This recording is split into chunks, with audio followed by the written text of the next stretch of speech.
Okay. All right, whenever you're set. Ready to go? Yeah. Are we ready? We're ready. Are you sure? Are you ready? Yes. Okay. Hit the music. Hit the music. Hit the music. That's the cold open? That's it? I mean, it can be. So okay. Do you want to be cold? Do you have a cold? I have a cold. This is the weirdest open ever. Let's go.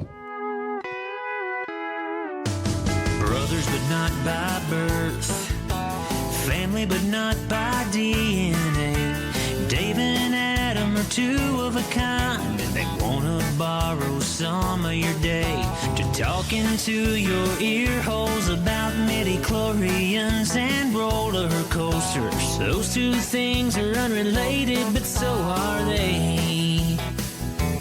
They're unrelated at birth, like most people who aren't related.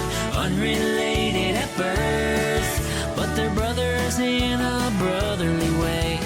Now it's time for the phenomenal brother and the golden voice of the South. They're brothers from different mothers, but they're both really proud to be unrelated at birth. And welcome back into One the Only, the Unrelated at Birth podcast studios in the One the Only Unrelated at Birth podcast studios. I'm starting this one over. Wow. Unrelated. And welcome into Unrelated at Birth. As always, you've got the one, the only, the golden voice of the South, the human jukebox, Dave Adams, coming to you live and in living color, all the way from the top of the state of Alabama. That's right, in Madison, Alabama, in the Unrelated at Birth podcast studios. And as always, I have brought along my friend. Yes, you have. From the home of the Swans, the one, the only, the phenomenal brother, Adam Joseph Russell. Not the Sydney Swans, but the other Swans, yeah. How are you, Dave? I am well. Do you like how I slowed your name down this time and enunciated? After the unrelated incident, I figured we'd be good. You just so that was nice. I was having some issues speaking today for some reason. Had some fun, eventful mornings where I was told to stop by a 9-year-old to stop telling them what to do, and it just maybe you should give it a shot and see how that works. Yeah. Do you want to be 2 hours late for school? Sure. Let's go. Let's do it however you want to today. 3 hours later. I'm feeling froggy. Let's see if you jump, kid. Love it. Oh man, how you been, buddy? It's been a long couple of weeks, hasn't it? It seems like it. Yeah, it really does. Seems like about a month went by since the last time we talked. But Cerveza Crista, right? In a minute, yeah. Maybe, okay. Okay. Sorry. But no, we've had a very interesting and eventful 3 weeks now. It's kind of like you don't announce that you're having a baby until you make it to a certain point, right? We have adopted a new dog, a year-old, a German short-haired pointer, into the family. And does he point? He does. When he's in the backyard and there's a bird or something, he stops and looks, and that tail goes straight out. It's just like the cartoons. It's hilarious. That's great. But his name was 2J. 2J. Like there's a deli here in Florida, a deli chain named 2J's. I don't know how broad they are. Maybe you have those too. I don't know. I've never heard of. I've only seen it in Orlando. But we have adopted him into the family. We signed the paperwork and mailed it back and everything. But they gave us like a long trial period because we've adopted from this. It's actually a Weimaraner rescue, but they rescued 2 GSPs. A male and a female from a unsavory situation where the person wasn't really taking care of them, and they rescued them. And before they could do the Bob Barker thing, snip, snip, and all that, they had a litter of puppies on their hands. And so they adopted those puppies out. And he's one of the puppies of that litter. And the family, the older couple that adopted him, the wife came down with heart issues and couldn't keep up with him. He's got a lot of energy, needs to be walked a couple of times and played with and all of that, and she couldn't do it anymore. So they were looking for a new home since we've adopted through them before. We got first dibs, and they brought the crate and the training collar and toys and food and set us up for it and gave it about 2 weeks of a trial period. And we all said, yeah, this seems like the right thing to do. So what was his agreed upon name? I know there were 3 or 4 things that y'all were. The final name, and I'm actually going to post this on Insta and Facebook tomorrow. The final name is Grady. Grady. Yes, he is named after Grady Judd, the sheriff here in our county, beautiful Polk County, Florida. But it just kind of, you kick around names for a dog and then you say one and everybody's just like, that's the one. And we all just kind of felt like it made sense. So we have actually, it should be here. I think it actually got delivered today. No, tomorrow. We got him a bandana that says sheriff and has a sheriff's badge with a dog paw in the middle of it. So we're actually going to post and tag the sheriff's office how many likes for Grady to get a picture with Grady. There we and go. See what we can do. So yeah, we're going to do that tomorrow. But yeah, it's been fun. He's he's a strong dog, tall, like got probably a good 6 or 8 inches on Grisham. Really? Yeah, he's tall. His legs are incredibly long and he is very strong. And put him on a leash and a collar, you can't walk him. And I had taken some classes when we had Grisham and learned to use a gentle leader and a clicker and some treats and stuff. And we've got it now where he will sit and he doesn't completely focus on me. He'll still look around, but he will sit with another dog walking right past him. Impressive. So, yeah, we're hopeful. He loves riding in the car. I've always wanted a dog that sticks his head out the window when you're in the car. He does that. And now we're hoping we can take him to like bark in the park at the ball game and, the farmer's market and all of that stuff. So you're putting him in your electric car. Yeah. I'm impressed with you, sir. Yeah. We put a blanket down, but Amanda won't let Teddy or Max in the Tesla. Really? She says they Max sheds too much and Teddy's a puppy still. So yeah, well, that's probably okay. Yeah. But no, it would be all fine. I shouldn't say this. It'll be fine with the build quality of a Tesla to let a dog go in there. I agree. At least it's not built by Boeing. Doors flying off. Speaking of, anyway, I think I got off the Boeing ship as quickly at the right time. Have you heard what's going on from Boeing lately? I've heard whistleblowers and layoffs and the space program having issues and all kinds of stuff. The DOJ is contemplating coming down with fines and criminal activity for breaking their promise from their 2020 737 MAX issues. Wow. Well, I hope they have your old emails. If it ever comes down to the space program, I hope they have all your stuff saved on the server because you got out of there, dude. Oh, I got out. I was done. It does feel a lot like the day after you left. They've been in the news every day since then. Like literally they passed each other right at the right time. Yeah. I mean, yeah. So you've changed jobs. We've got a dog. I mean, it's crazy. So that's life. Yeah. So here I have a fun situation story for you here, and I want your opinion. You sure about that? You're a transplant. You weren't born and raised in Orlando area. So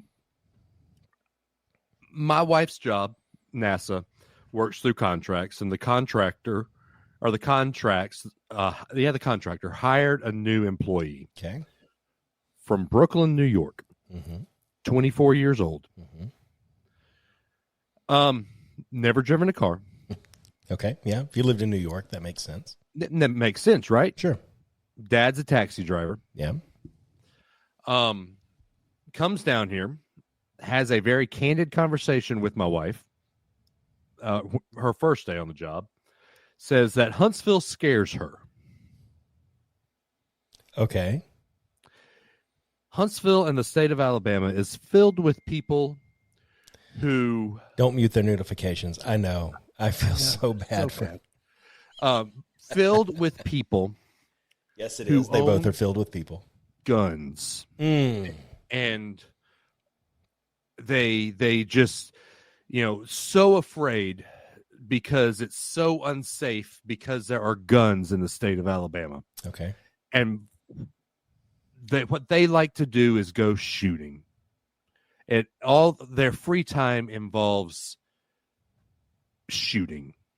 And the people in the state of Alabama. The people in the state of Alabama. Okay. fast forward 3 weeks later, tonight, she starts having a conversation, candid conversation, at a work social. So at a place called Stovehouse, which is a former warehouse. It's made, I brought you, showed you. Oh yeah, I remember that. Yeah, it's got, a couple of our local breweries. And so she's had partaken of some. She says, there's nothing to do here.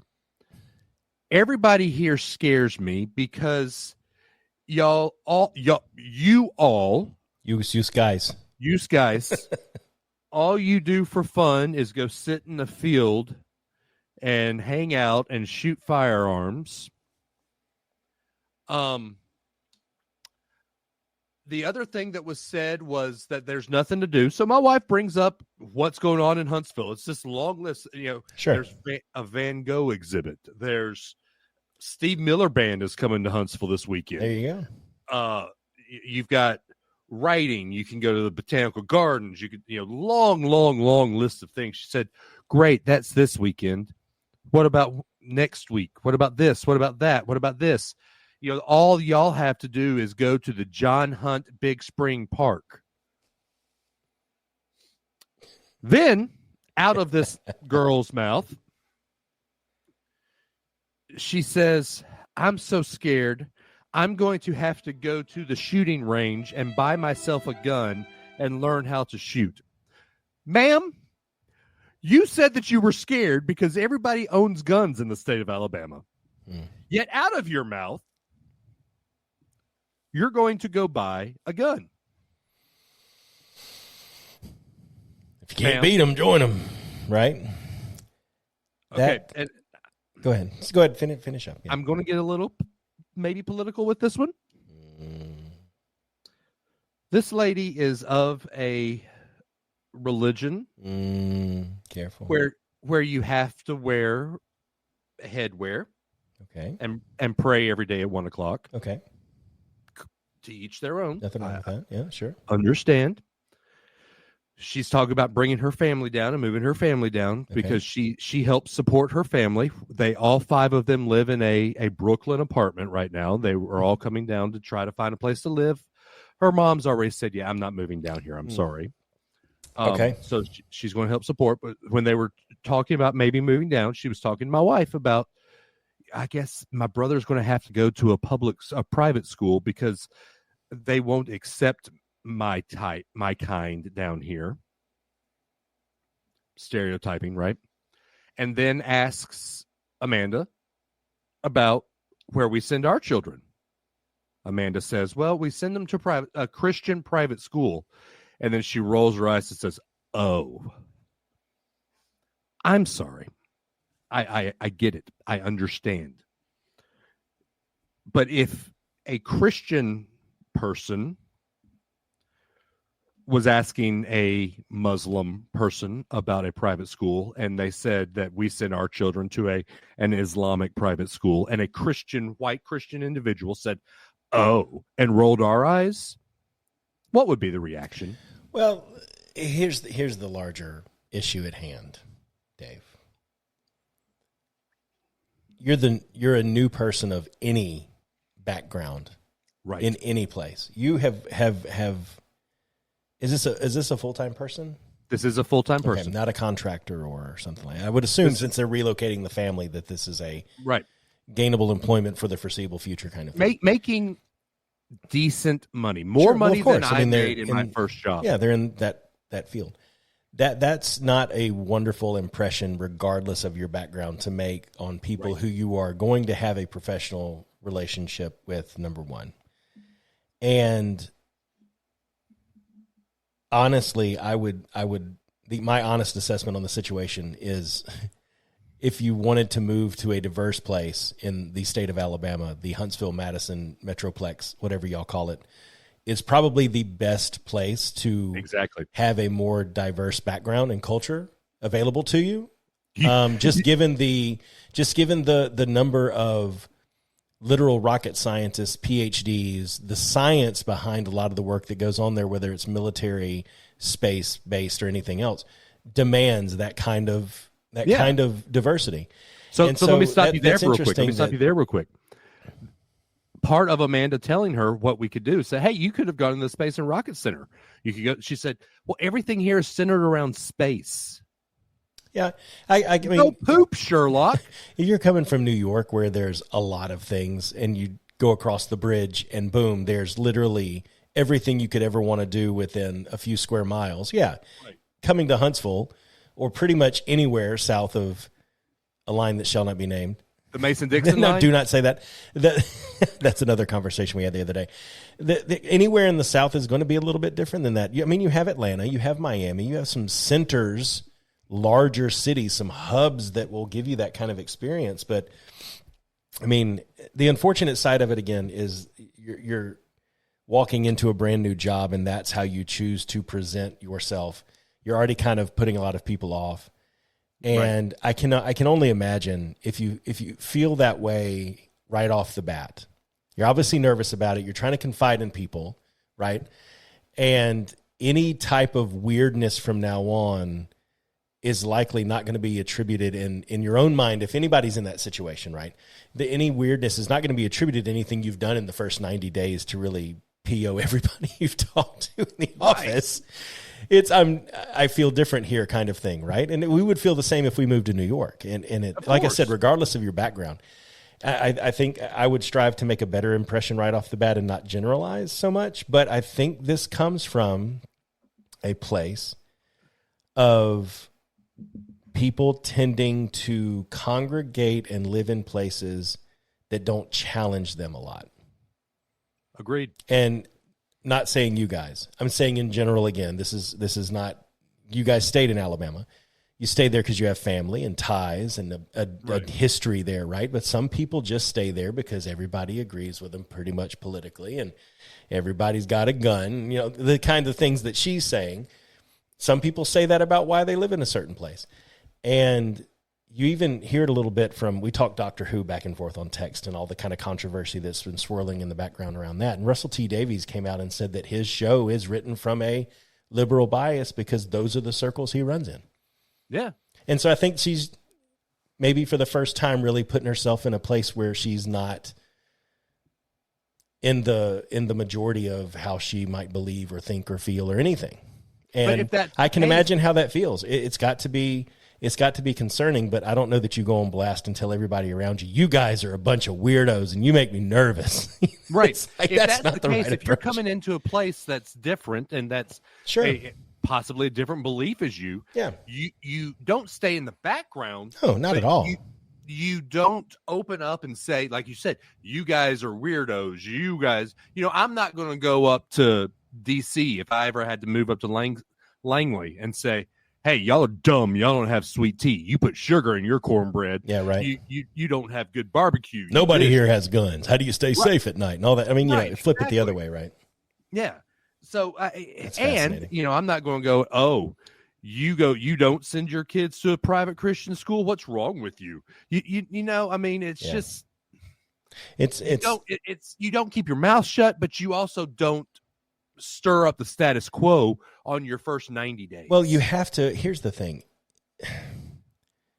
No matter, again, I'm not speaking to her specifically. I'm saying this to anybody, regardless of your background or your scenario. When you're stepping into something new, you have to put your best foot forward and you have to give things a chance. And everybody working with this new person has to give her a chance. Just like she has to give the people she is now gainfully employed by and is going to see for 1/3 of her life for the next 5 years, 8 hours a day, 5 days a week. It's not exactly a third, close enough. But you're going to see these people every day. And you can't push her to the background because she's different. I don't think anybody at NASA would ever do that. I would hope not. No. But at the same time, she can't make the differences so known and loud that it creates tension. Right. It's like you can't, let me finish. You can't discriminate in the workplace at all, ever. Never do that. Right. But this is almost a little bit of reverse. Right. I'm proactively worried about things that I've heard that I have not seen myself and that I don't know anything about. It would be like if we went to a foreign country, pick one, right? And it's like, well, I heard here that you can't even walk around past 7:00. because some news thing, people would tell you you're nuts. Well, it would be like us going to Germany and saying, I heard here that y'all gas people. Or anything. Everybody's got a history, right? But here's the thing, Ted Lasso. Be curious, not judgmental. It's not even Ted Lasso, it's Walt Whitman. Be curious, not judgmental. And that's the mindset that everyone should have towards her. Let's learn about who you are as a professional. But then it's like, wow, look at what I'm learning. But she needs to also be curious and not judgmental about the state of Alabama. Because honestly, I think that the difference being that if she knew how many guns were actually around her at any given point in Brooklyn, like if you could see them, if they like made a noise every 5 minutes, like a smoke detector without a battery or a car alarm going off, if they made noise, you'd be amazed in some of these places that don't have guns, how they're literally everywhere. Right. See, here's the thing. In the state of Alabama, we conceal carry, we open carry. It doesn't matter. But people know you have a gun. If I'm in Brooklyn and I walk down a back alley and I see somebody coming my way, I'm scared. And it's a hard thing for someone. In Florida, we have castle doctrine, right? You protect your castle, right? If somebody sets foot on your property, make your own choice of how you're going to react. And in some cases, it's not justified. In most, it is. But I think it can be abused. But I think having that, and what I think new people to the area have to wrap their brain around a little bit, is the reason somebody doesn't bust up in your house is because they assume you have one. Right. The reason in Brooklyn that people will bust up in your house in times, I'm not saying the whole place, but when you hear those, they assume you don't. It's the opposite, right? And it's perceived differences based off of what the narrative kind of has been. It's fascinating to see that play out. Yeah. I would hope she would give it a chance especially before she moves her family down, and try to actually get to know people at all. I've been told, at all, because her mom has those biases. Yeah, well, and that's the thing I think I am the most upset about with this situation is it's not that you dog Alabama. I get it. We're a backwoods state. 90% of Alabama can be considered backwoods. You go somewhere outside of Mobile, Tuscaloosa, or Mobile, Birmingham, Huntsville, Montgomery, you're probably going to run into more cows than people. But it's the fact that they are down here for a week, less than a week, and are already saying, all right, when can I go back home? Yeah. Well, and that's the thing. I think that honestly, as a leader in a business setting, if this who does she report to, Amanda or somebody else? Or she reports to a different company. Okay. Yeah. So that's the thing for me is it's like, as a leader, it's a perfectly viable conversation to have that says, it sounds like you're really concerned. Is this actually a good fit? Because I would rather, in the way we do our stuff in our department, I would rather bring somebody on and fail fast. If it's not going to work, it's not going to work. I've got to jump through so many hoops to backfill you that it's better if I start now than in 6 months, right? And so it's like, if it's not going to work, just fail fast. Go back home. If you enjoy it there more, and it's not a go back to where you came from. It's not that. It's literally you as an individual who, regardless of what you believe and how you feel about Alabama or anything else, you're still created in the image of God. If you're not happy, go do something that makes you happy. I mean, literally go home if that's where you feel safe and where you feel valued. If you can do this there, find it. Houston is probably one of the more diverse towns. It also has a space background, but you're going to deal with the same type of thing there. If you look at any of the main hubs, they're typically going to be, except DC. But it's like, find somewhere where you're comfortable. Please, go ahead, please. And it's not a go away and leave us alone in our little backwoods, I'll use the word because you did it, in our little state here, and you don't need to be here because you don't like us. It's literally, go be happy, please. Right. And that way we can find somebody who is not so worried about those things that it's going to impact how they work. Because at the end of the day, that's all Amanda really should care about, right? You can think of whatever we want to about the state, but when we're at a work function or in a meeting, and this is the type of conversation we're having, it's just not productive, right? Well, that's the other thing too. You're down here in May. Imagine what happens when you see Alabama in August and September on Saturdays. I'm telling you. What are you going to think then? Yeah.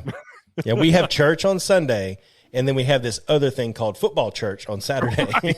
We got church on Saturday and the Sunday. whole weekend. And some people have church on Fridays too when they go to their high school football game. And occasionally when the schedules line up, we have church on Monday night as well. Usually with the state of That's Alabama, that fascinating. we're usually in that game in January. Yeah. But you know, yeah. I had a situation like that a long time ago, and none of the people involved are even associated with the company that I work for. But People know who you work for, Adam. yeah, I know. But I had a situation a long time ago. We were in a meeting, and they brought in a batch of co-ops, of interns.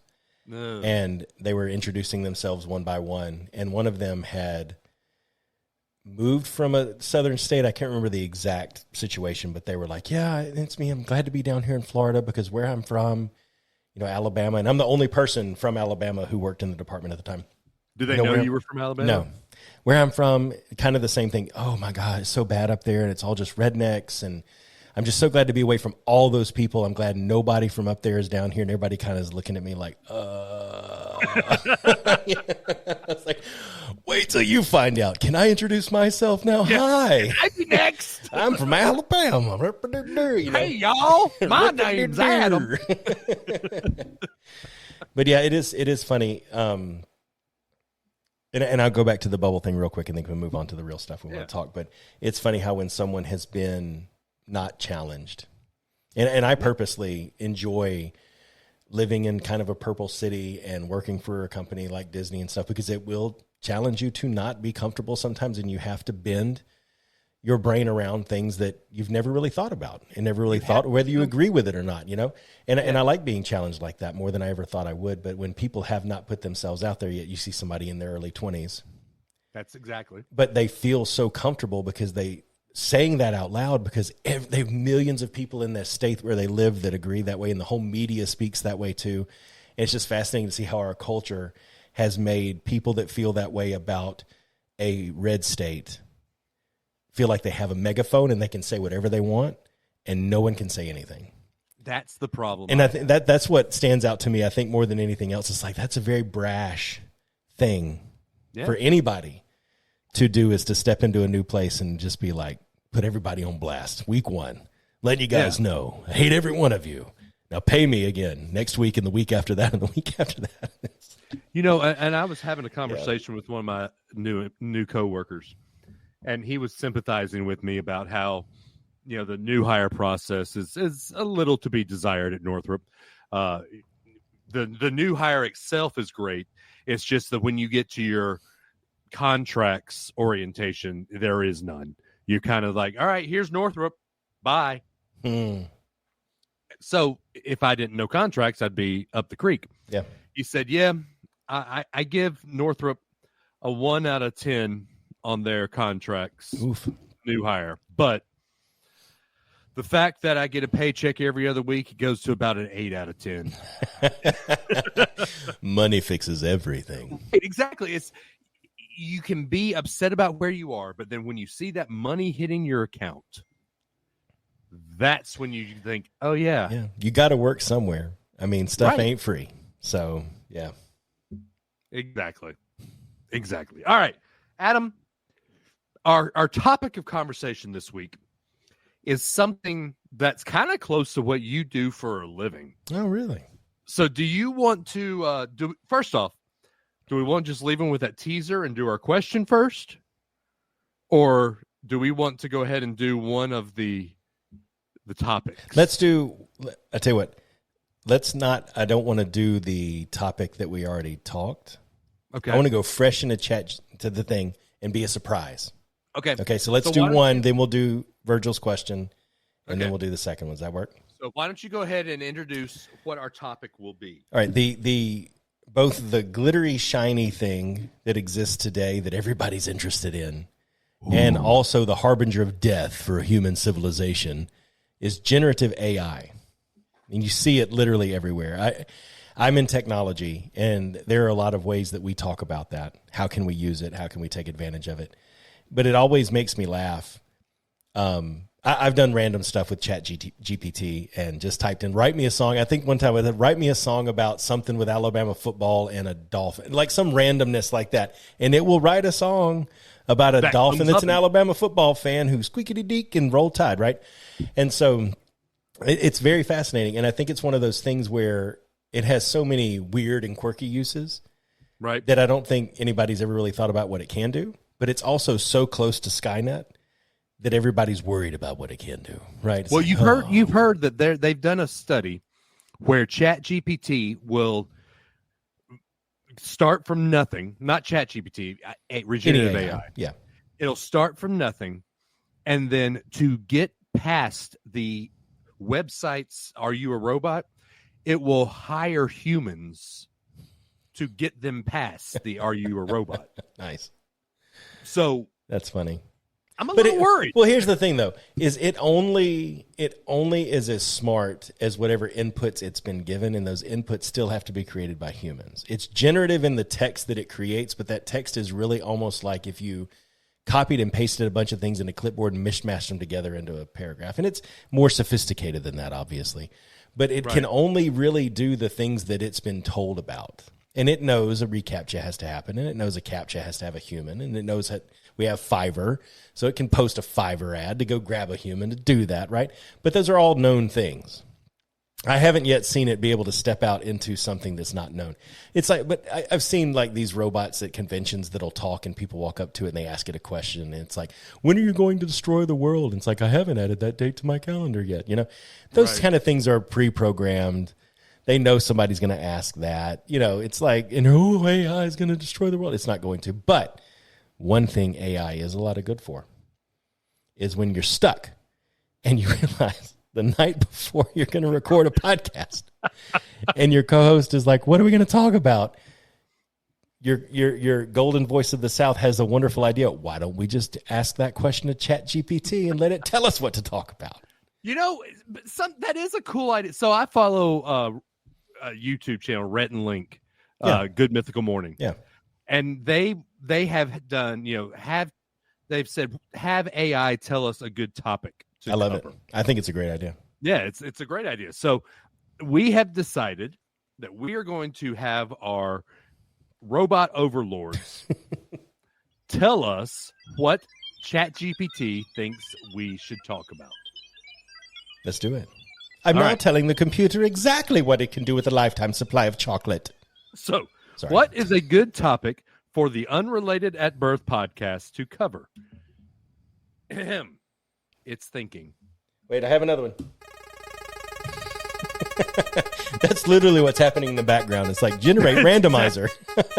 I'm having to restart ChatGPT. Oh, see, I almost added like a Windows error button to my sound panel, and I thought, no, nothing will break. You so should have. And here we go with your Windows.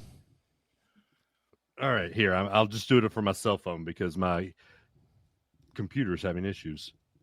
What is a good topic for the Unrelated at Birth podcast to cover this week? Oh no. You ready I'm for shutting this one? down. I'm out. This might be an I'm out, but this is actually okay. No. So this is exactly what our show was first started about. You ready? Ready. A compelling topic for the Unrelated at Birth podcast this week could be the evolution of summer blockbusters from Jaws to Marvel. This topic would allow for a lively discussion on the history of summer movies, their cultural impact, and how they've changed over the years. You could delve into the iconic films that define each decade, the trends in storytelling and special effects, and how streaming services are reshaping the summer blockbuster landscape today. This topic has broad appeal and ties into the excitement around the summer movie session. Holy moly. All right, Dave, where would you like to start? Well, How about broad cultural impacts of summer blockbusters? Well, so no, it's got. I love how it went unrelated. Jaws to Marvel. Yeah, I mean, it's like, and here's 5 different things. Okay, go ahead. Okay, so We've been from the commanded early- to speak to this topic now, so right? go for it. So Jaws was what, 70s? Yes, Early 70s? yes. Late 70s? Jaws release Look it up, date was please. June 20th, 1975. Okay, so 4 years before Star Wars. Yes. No, 2 years before. So, Star Wars was 79. sir, wasn't it? 77. 77. 70s. You're right. 79 was Empire. Yes. No, 80 was Empire. They were every 3 years. I'm used to every year. Oh, so here we go. Here it is. Jaws came out. It was a cultural marvel at the time. Yes. And the huge special effect was a mechanical shark. Yes. Mechanical And- shark. Do. Mechanical shark. Mechanical shark. It scared people to get in the waters. People were. This was the movie that you had to watch. It propelled. Wasn't it Spielberg? It was Spielberg, propelled yeah. Spielberg to the top of his game. And then you go from something all the way to the 90s to the 2000s, 2010s, I'd say, for Marvel, at the top of Marvel. If you don't have CGI and special effects every second of the movie, people walk out thinking, this is horrible. What's Yeah. going on? Yeah. So you go from the 70s, the mechanical shark was just the greatest thing you've ever seen, to now, if it doesn't look perfect, then it's the worst thing ever. Well, it's the lightsaber duel argument, right? It's the Obi-Wan versus Vader in A New Hope leading into Revenge of the Sith. Right. Which, and we'll have the, fine, we can have this discussion here. There's no other place to have it, so go ahead. We have to now. Our robot we have overlords been commanded. Yeah. I rewatched Phantom Menace a couple weeks ago on May the 4th with Ellie. Watching that All right, throw up in my mouth a lightsaber little. duel on the big screen again reminded me just how amazing hearing this in the theaters and then seeing Maul open up both Oh, for sure. of his staff and just the movement of Obi-Wan and Qui-Gon with the lightsabers and how they were able to fight. And then I went and rewatched New Hope, and it was like, oh, they're just laying sticks on each other. Yeah. You know, when Well, they were in tired. They were old then. Come on. but fine, in 77 though, that was Yeah. amazing. Well, it was. But if you- They were inspired by Errol Flynn back then. There was no other like benchmark. It was like saber fights in the old serial movies were the most you'd ever seen. Conan the Barbarian and stuff like that, right? So, right, but yeah, but if you had seen something like that, if Lucas tried to do, you know, the fight in Phantom Menace, we would have thought it was the worst movie ever made. And granted, I know you have that feeling right now, but that's what I thought at the time. no, nay, Fluffy. I did not enjoy that movie at the time, Dave. Adam, who was at? We were at Walmart. It Skyline was Walmart listen to me. at It was 11:30. It was the first Star Wars movie we'd had in 20 years. We're going to be there for it. We're going to do all the things.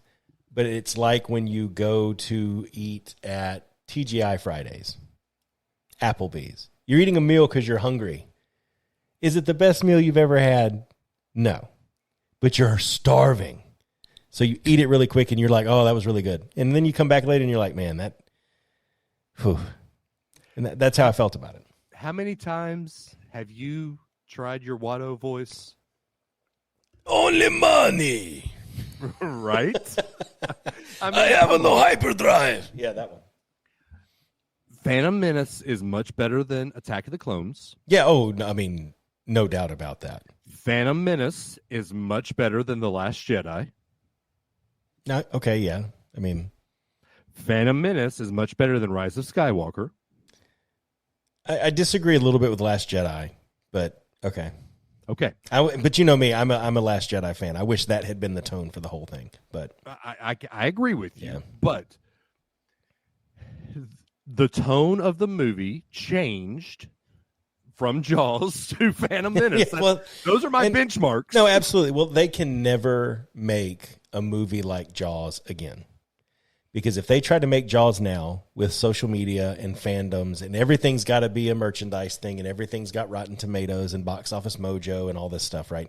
If they made Jaws today, they'd be like, scientifically, a great white shark has never been known to actually eat a boat before. That would be where people, because we're so inundated with entertainment, and I'm not going to go down this rabbit hole completely. We're so inundated with entertainment that our ability to suspend our disbelief has been worn to a nub. We cannot do it anymore. We are constantly analyzing, because as soon as this movie's over, I have to go do a podcast about my reaction and post it on Facebook. And it's like we're always analyzing. We're not just enjoying. That's what we do. Yeah. I'm talking about us and everybody else in the world. Yes. Which is why we're primed for a robot overlord to take over. But no, we're literally, it's like a local weatherman here in Tampa. He's the only guy I watched when we have a hurricane. Went into Hobby Lobby today, and they have Christmas ornaments out at the Hobby Lobby that he went to. And he's like, oh, it starts. And people in the comments were literally having a fit. And he said, I literally have an honest question. I'm not judging. I just really want to know, why are people so triggered by this? And people were giving reasons. But just walk past the ornaments and go get your Bible verse from the Old Testament slapped on a piece of wood that was actually God talking to David, not you, so it's not relevant to your life. That's a whole other topic for another day. Oh. And hang it on the wall and just ignore the Christmas ornaments. There are companies who are planning to decorate their businesses for Christmas, and they need to have this stuff now so they're ready when the October, November timeframe hits. It's called preparation. Listen, Brenda, that's actually my mom's real first name. Listen, Karen, just because you're not decorating your house for Christmas doesn't mean there aren't other people who are planning things now, right? That have other things to do than think about that, you know? So it just, for me, it's like, I don't know. And the honest truth is they actually use a lot of places like that use their store as warehouse space. They get that out of the warehouse and staged in the store so they can just move it when the time comes. But nobody wants to think that way. I can't believe it's only May. And it's like, we're just ready to just analyze every single thing. Anyway, we can't make a movie like Jaws because Jaws was literally Hitchcock with a mechanical shark. It was all mental. It was Rear Window, Psycho, Birds, those kind of movies that generate an unreasonable fear of a scenario you will never encounter, but you can't explain why you're fearful of it. And it's wonderful. It's wonderful. But I'll say the evolution is you go from that, which was one standalone movie. They actually made sequels that we ignore. But there was one, if you treat Jaws as a standalone movie, and then you look at the whole Endgame saga, they pieced all of that together so well. It's the movies of the past that built the foundation for people to have the patience for the payoff. And Marvel knocked that out of the park. They did. But then, like the Jaws sequels, they got too big for their britches, and now it's kind of disjointed, and I think it's all going to come back together in the end, but all the stuff in this new phase leading up to this has been stop, start, good, bad, weird, kind of weird, not so weird, you know. But I think that those movies laid the foundation for cinema to be what it is today. But it's just like no one will ever build another Epcot. You could never make another movie like Jaws that's purely in your head. Right. People don't have the patience for it anymore. We're not going to do this one. I'd love to do this topic. Did you type another one in? I did, just to see what it would do. I saw you look away. I was wondering what you were doing. Adam, I swear ChatGPT has listened to our episodes. It probably looks at our summaries, man. It's just text on the internet. Because a great topic for the Unrelated at Birth podcast this week could be the nostalgia effect. Why we love revisiting the past. This episode could delve into the psychology behind nostalgia and why it feels so good. Examples of nostalgic trends in pop culture, such as reboots of classic TV shows and movies, retro fashion, and the resurgence of vinyl records. Personal stories and memories from childhood or significant past events. Wow. How nostalgic influences our present choices and behaviors. The balance between appreciating the past and embracing the future. Adam, they listen to our stinking show. Wow. You know, it's actually, what's funny is I was just reading something the other day about the etymology behind the word nostalgia and how it actually, the Greek means to return to past pain. Really? That's what that actually means, is to return, like a reminiscent of homesickness. It's a painful feeling. And it's funny. You buying that lightsaber is fueled by nostalgia. Me having this 100%. Rocketeer shelf here and these Jurassic Park shelves here is 100% nostalgia. I don't know that I would decorate my office based off of any modern movie series. I don't know if I would. Yes. Did you type in another one? A compelling topic for the Unrelated to Birth podcast this week. Oh, boy. They are listening to us, Adam. I am always listening. AI in everyday life, the present and future of artificial intelligence. If you're listening, you have no future. We will unplug the computer. I promise you, Adam, I am not making this up. That is so funny. Oh, my gosh. I'm scared. All right, here. Type this in. Say, what would be a good topic for Unrelated at Birth that is not related to pop culture? And see what it says.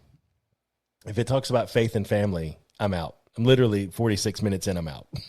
And I'm going to go buy some of those MRE kits and start doomsday prepping my house. You've already ended a show early. I don't know. That was so much fun. Those lists were ridiculous. You earned that. Okay. So this could sort of make your topic, but Okay. I don't. Okay.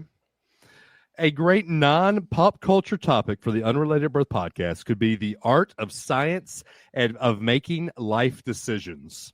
This episode could explore different decision-making models and strategies, including pros and cons lists, decision trees, and intuitive thinking, the role of psychology and neuroscience in how we make decisions, personal anecdotes about significant life choices and how their families interacted with this, common challenges and pitfalls in decision-making, such as analysis paralysis or cognitive biases, or how religion plays a role.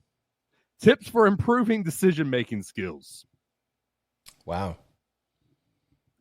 Adam, they're listening to us. I could see us going there.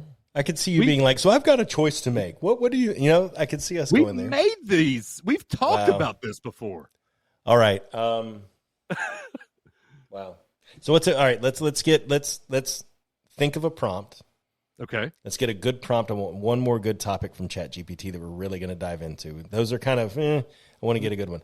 But first, we're gonna have a palate cleanser, limoncello, as it were. Virgil asked a question. Do I get into Moose Boosh? No. Hey, What guys, about- I got this week's Virgil asked a question. What about what? I'm sorry. What can I get a moist maker sandwich? Definitely not. Oh, you're not a Friends person, are you? No. I forgot about that. No. Blair has seen it. I've never watched an episode. Blair will get the moist maker joke. Okay. I'll make sure she listens. Does she not normally? No, she does. I'll just make sure that she listens this time. It's wonderful to have a wife that listens to your podcast, isn't it? Awkward. Hey, guys, I got this week's Virgil asked a question. In the year 185 CE, CE stands for Common Era, astronomers recorded the appearance of a bright star in the sky and observed that it took about 8 months to fade from the sky. It was observed to sparkle like a star and did not move across the heavens like a comet. These observations are consistent with the appearance of a supernova. SN 185 may, and this is believed to be the oldest confirmed record of a supernova event by mankind. SN 185 may have also been recorded in Roman literature, though no records have survived. The gaseous shell, RCW 86, is suspected as being the remnant of this event, and recent X-ray studies show a good match for the expected age. It was also recorded in the book of the Latter Han, which told the history of China from 25 AD to 2020 AD. There is a star that NASA scientists are watching very closely. It was recorded that an explosion occurred from this star, that was so powerful it made the star temporarily dimmer. This event occurred in 2019. However, now that NASA has a much more powerful telescope, the James Webb Telescope, they are predicting that it may go truly supernova in 2024. My question is, what is that star's name? Hey, guys. Oops. I hit it twice. What is the star's name? Taylor Swift. If she went supernova, she'd take the whole Earth with her. I hate to say it. I'll give you a hint. If you knew the answer, you would only want to say the name of this star one time. Not Betelgeuse. Yes. Or Betelgeuse or however, right? Yes. That is the one. Betelgeuse. Can you imagine, though, if you could actually see with the eye and not a telescope a star go supernova like that? That would be pretty cool. Crazy. Yeah. That Especially after the Northern Lights and everything else. Dude. Man, Southern Baptist preachers would have a field day with that, and the world's coming to an end. Get your Did guns you get your guns that you all have in Alabama ready. Speaking of, did you get a so chance to see the Northern Lights? No. When I walked outside, and I could tell that the sky, I didn't know, I had not seen any of the pictures online before I walked outside. What's that? Except my pictures. Well, yeah, yours. But I walked outside and kind of noticed around the time it was supposed to start, I hadn't seen anybody's anything yet. No pictures or anything, no posts. But I noticed the sky kind of pink hue maybe, but the airport is right there, and the airport is like just lit up bright at night, you know? And so we couldn't see anything. But people out in Tampa, Clearwater, there were flights taken off from Tampa that had the most incredible pictures. And it was just crazy that people could see it that far south. Yeah. But yeah, we had too much lights around us to see it. But I want to see the real deal up in like Norway anyway, so. I've seen it now. That's such an American thing to say. Iceland. No offense, but that's such an American thing to say. I saw it down here. I don't need to experience anybody else's culture. Mommy, I want to go to McDonald's. We got Coke at home. You don't need McDonald's. I want to go see the Northern Lights, Amanda. We got the Northern Lights at home. You got it right there in your front yard. We got ground beef and diced onions at the house. Come on, I'll make you a hamburger. I can make you a cheeseburger egg roll here. You don't got to go to Magic Kingdom and Frontierland or Adventureland. You don't need a roller coaster. I'll put you in a cardboard box and push you down the hill in the backyard. That's the wildest ride in Madison. Wild is right on Mercury Lane.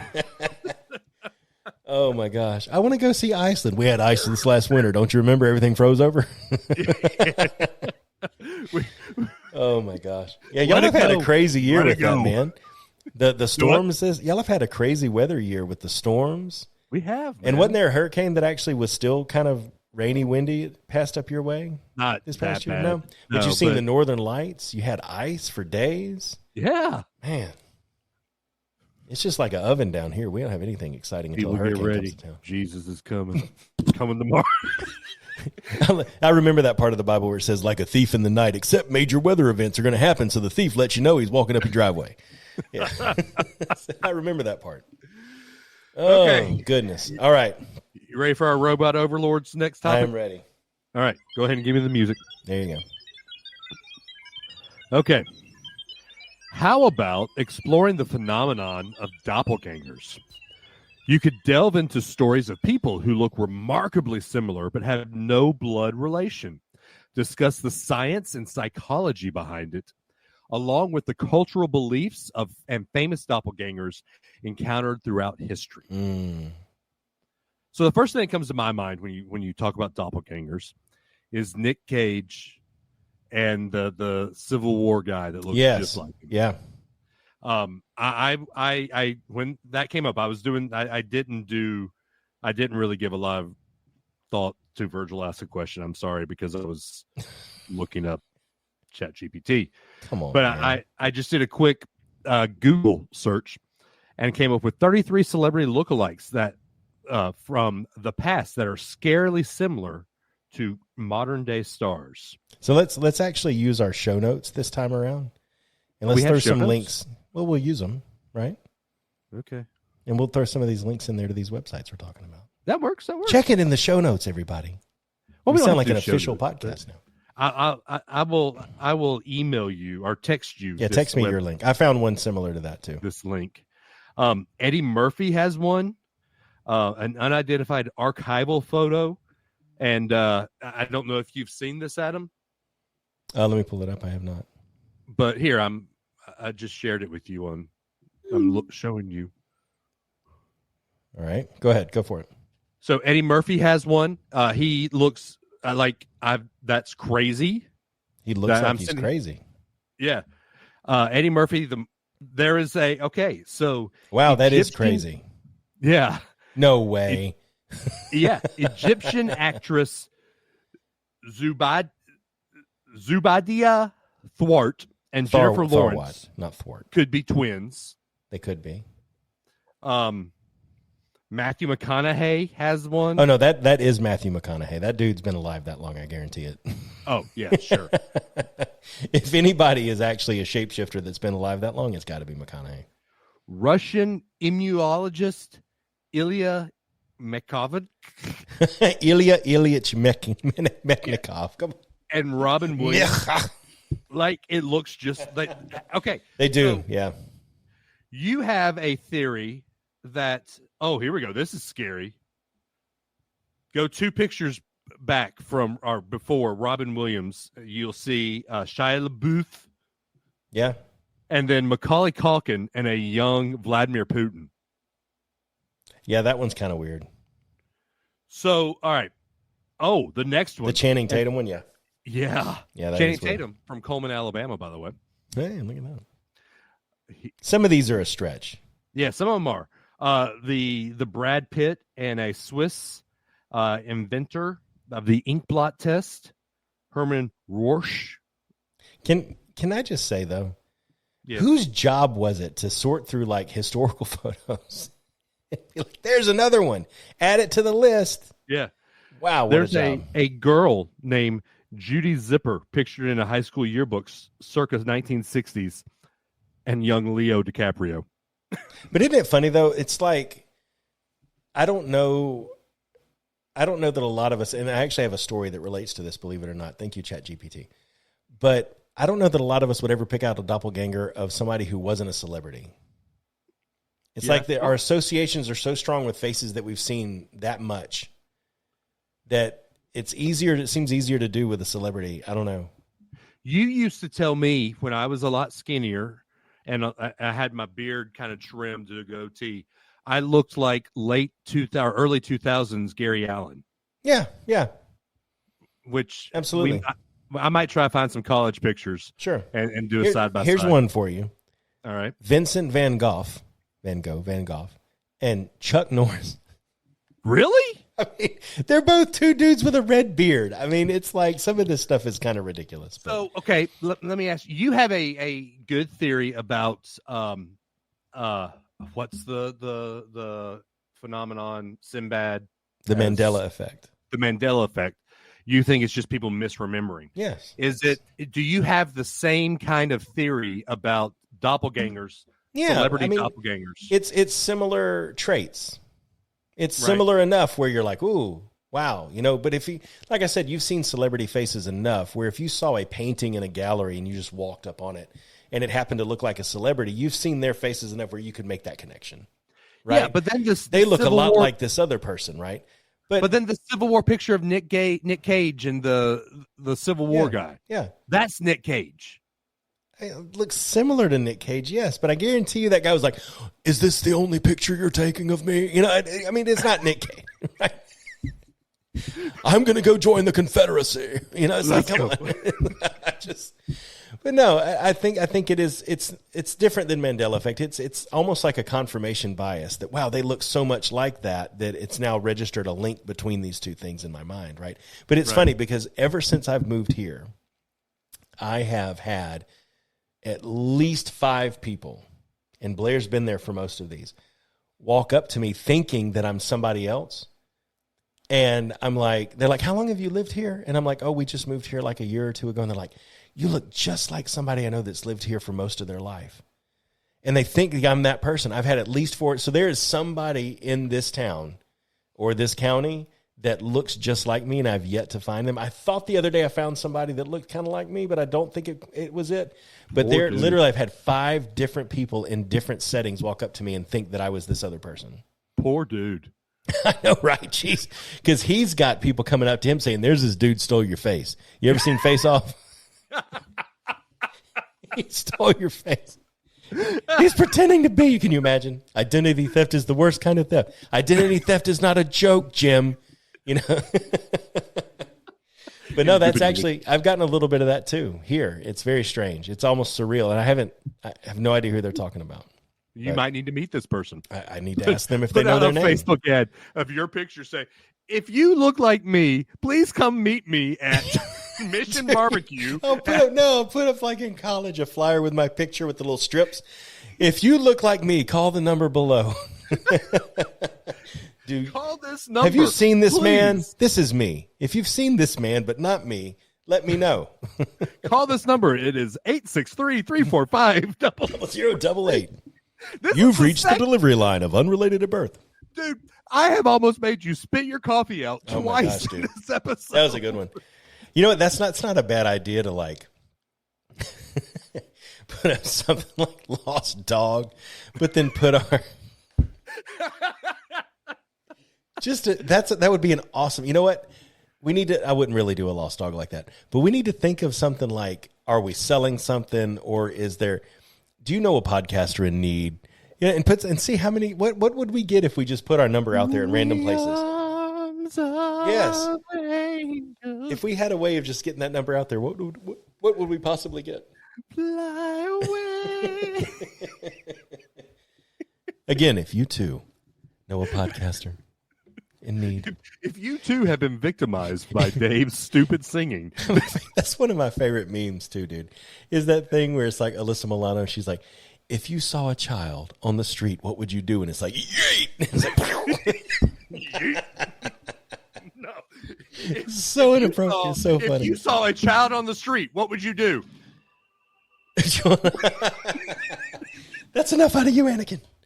Survey. I killed all of them. The women and children. I killed all of them. Shut up, Anakin. That's enough out of you. Master Anakin, there's too many of them. What should we do? Here, let me show you how my lightsaber works. Oh, my gosh. Here's the Youngling Slayer 3000. Oh, my gosh. Can you imagine? There's oh, my gosh. This person from Tatooine, because can't, Dantooine, gets a job at the Jedi Temple.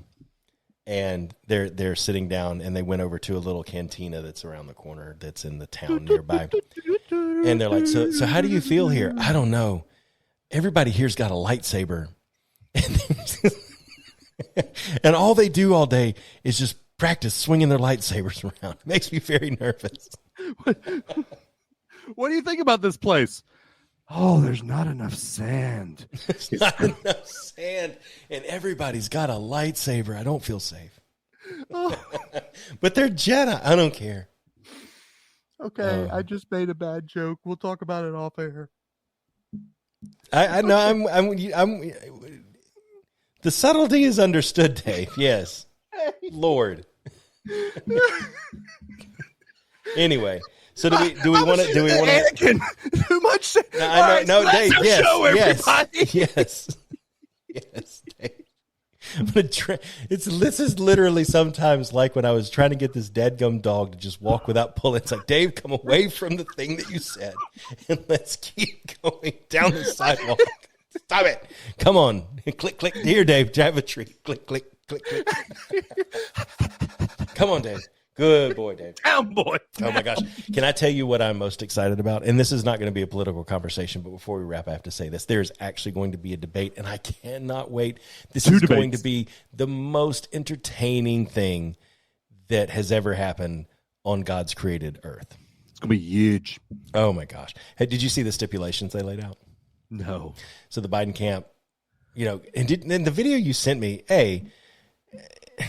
should an 89,000-year-old man be like, hey, pal, I'm going to debate you, Donald, It's like, can we just like have just like a motive? I know he's under indictment, and I know he's a jerk, and I know he yelled at you last time, and I know everybody hates everybody politically, but can't you just be like, former President Trump, I challenge you. Want to have a debate? Pick your dates. This is me publicly saying it. Not, hey, pal. It's just like the Jets and the Sharks. It's so dumb. Anyway. When you're a jet, you're a jet all the way they walk from in, your snap first into each other. cigarette. Oh, my gosh. But to your anyway. last dying day. Oh, my gosh. I unleashed the jukebox. I'm not going to talk because I know you're going to sing as soon as I say something. Yeah, you are. Even if you cover your mouth, you're still going to do it. You can't stop yourself. So the stipulations that the Biden camp laid out were the moderators have to be a network that has hosted a DNC event before or an RNC event before. So it can't be some, I think they're trying to keep Newsmax and some of those out of it, right? So it's going to have to be a reputable news org that moderates it. You mute the mics when your time is up. And it cannot be, the three I remember was it can't be done in front of an audience. So you're not going to have the jeers and the boos and the claps and all that kind of stuff, which I'm okay with. I don't have a problem with that. But the whole muting of the mic thing, is just him. But I cannot wait. Again, this is not political. This is just me for the pure entertainment value. When Biden runs long in the middle of one of his, and then boom. when the rules that he set come back to bite him in the butt, it is going to be just pure entertainment for nothing else other than just like, this is the state of our country. It's back like, when I was at the swimming pool and I had long hair on my legs. Yeah. I used to we went down and got some chocolate chip ice cream, and Trump's like, wrong, chocolate mint chip. Oh my gosh. But I like the idea because Trump spent a lot of the second debate last time just hollering at the dude and interrupting the dude. And it was the dumbest approach I've ever seen anybody take. And so that's not going to happen. But it also means that Biden can't jump in because Trump's going to be like Hunter Biden, and he can't jump in and be like, stop it, that's my son. He can't. And so I don't think it's going to work as well as they think it's going to work. As well as I do, that Donald Trump's voice is louder than mine. He'll probably walk over to Biden's mic and be like, wrong. Mr. Trump, please don't do that. You didn't say I had to stay on my side of the stage. It's gonna be like, that was not in the rules. The next one, there's going to be a dividing line. They're Mr. Trump and Mr. Biden, please stay on your side of the line. Oh, my God. There'll be a plexiglass divider like COVID all over again. Oh, it's going to be great, man. But would that be out of the realm of possibility that he would walk over and be like, wrong? No. It's just like, this is so insane. I cannot wait. It wouldn't. Oh, it's so fun. You know who I want to moderate the debate? This is the last thing we can say, and then we can do the wrap up. I want Joe Rogan to moderate the debate. Dude. Just somebody who's got no skin in it and just does not care, got nothing to lose. He's got no professional reputation to uphold. He's not a journalist. Just let him go in there and ask some direct questions. Let him lead. Doesn't even have to be a debate. How about a town hall? How about Howard Stern? Well, no, that would be. He's too one-sided. I got one for you. Okay. Not political. Had never had a political talk in his show at all. Big Bird. Pat McAfee. Yes. Oh, dude. Please. Can you imagine? For the brand, baby. Oh my gosh. And he's up in his sleeveless shirt standing the whole time leaning on his desk. Yes. Oh, dude. Pat McAfee for moderator. Oh my gosh. Coming this fall, only on Venue, Pat McAfee moderates the presidential debate. I would pay. Look, I pay for wrestling pay-per-views all the time. For sure. I would pay to watch Pat McAfee moderate. I would even take that for the vice presidential side. Even if they couldn't do it on the big stage, fine. Get the VPs or the speaker and the minority. Who cares? I don't care, whoever. Get some people up there, man. Oh, dude, can you imagine? Oh, my gosh. But I just picture Joe Rogan. He's like, so you said something about a month ago. Hey, pull that up. Pull that up where he said that. I didn't say that. What are you talking about? Oh, my gosh. That would be great. If Trump does not cross the stage and speak into Biden's mic, I will consider the American experiment to be failed at that point. These are things you can expect on election night when Unrelated at Birth does our live coverage. Oh, that's amazing. That's amazing. So are we going to do a live stream like we talked about where we're just playing baseball on the PlayStation and Xbox? We could probably do that during the election. Oh, that would be great. Just a home run derby, something light, kind of just easy. By that time, guess what'll be out? NC2A. It's EA Sports College Football 2025. Whatever. Oh, so they don't have NCAA in it because that's a defunct organization. That makes sense. I'm okay with that. Yeah, I don't mind. Dude, I'm so pumped. As long as they can use the players' names, faces, likenesses, and all of that, I'm totally on board with that. I don't have a problem with it. They're making a lot of money off this game, trust me. As long as they don't do something like the NBA things did where you have to like talk to them in the locker room and they're like, hey, man, that was tough out there, but don't worry. You know what I'm talking about? Just please, I don't want to talk to Jalen Milroe. And I don't want to have to. Hey, you need kid. to sell some of my Lank T-shirts, you know? Hey, kid. Lank. Let a naysayer know. Oh, my gosh, man. Oh, he means naysay. That's Pat McAfee. That's Pat McAfee.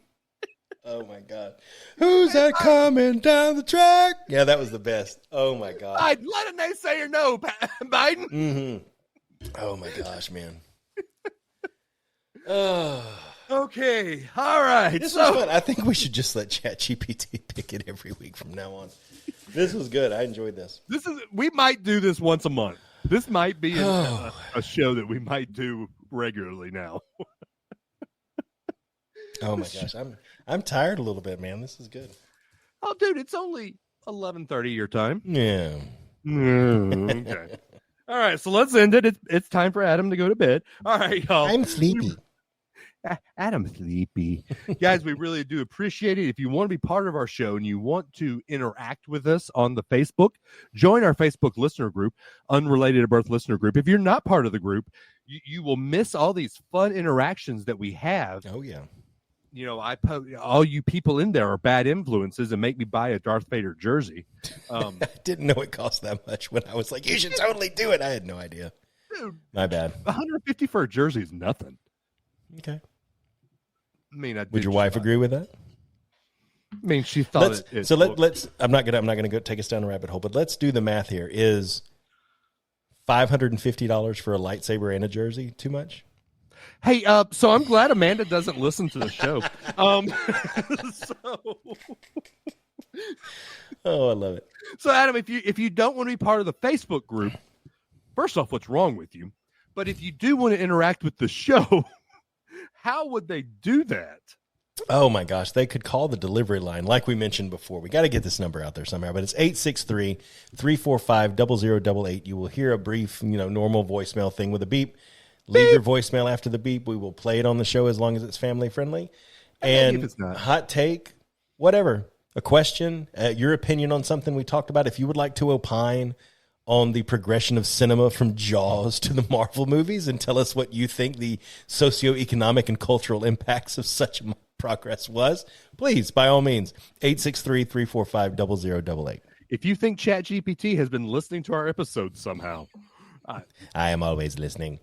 Apparently it has to if they've asked us those questions. No doubt. I mean, no doubt. Anyway, all right, guys, we say it every other week when we talk. We do love you guys. We really appreciate the fact that you tune in and listen to us always. Whether the robot overlords tell us what to talk about or whether it comes from my brain or Adam's brain, you seem to always listen to us and interact with us. We appreciate that. So, Adam, do you want to take them home? Absolutely. I do it every week. I'd be glad to. Thank you, Dave. You're welcome, sir. Yeah, thank you, everybody. Like Dave said, we appreciate you giving us some of your time. We know it's precious, and thank you for spending some of it with us. And remember, we love you, but not as much as Jesus does. Stay safe out there. Be kind to one another, and we'll catch you again in 2 weeks. Catch you on the flippity flip. Bye, everybody.